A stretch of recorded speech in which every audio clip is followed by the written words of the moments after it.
একটা ব্যক্তি সে বুঝতে পারে সে পাপ করলে ভালো থাকতে পারে না, সে চায় সে আর পাপ করবে না, সে চায় আল্লাহর পথে যেতে, সে চায় 5 ওয়াক্ত নামাজ পড়তে, সে চায় ভালো মানুষের মতো থাকতে, সে একটু শান্তি চায়, সে তার অগোছালো জীবন থেকে বের হতে চায়, সে যে পাপ করে এই সবকিছু বাদ দিতে চায়।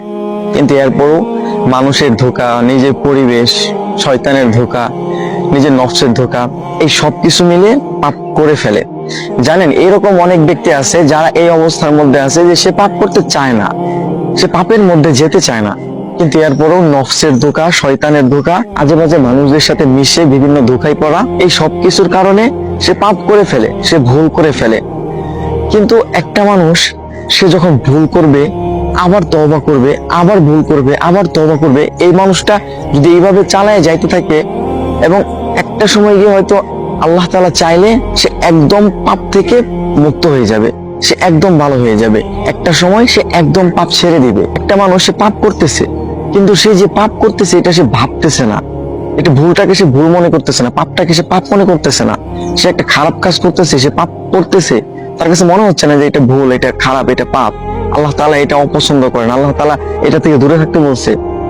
এই মানুষটা যদি পাপ করার সাথে সাথে এইরকম চিন্তা করে আর মাফ না চায়, তাহলে এই মানুষটাই মূলত পাপের কারণে ধ্বংস হয়। এই ধরনের মানুষ, হ্যাঁ, এই ধরনের মানুষ মূলত পাপের কারণে ধ্বংস হয়।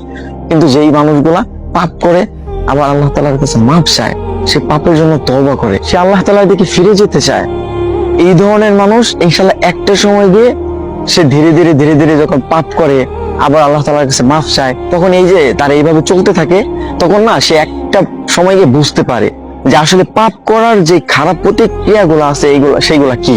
প্রত্যেকটা পাপ আর প্রত্যেকটা খারাপ কাজের বাজে একটা প্রভাব আপনার জীবনের উপর পড়বেই পড়বে। সুতরাং আপনি পাপ করতেছেন, আপনি ভুল করতেছেন, আপনি ভালো হতে চাচ্ছেন, এইটা একটা ভালো অভ্যাস যে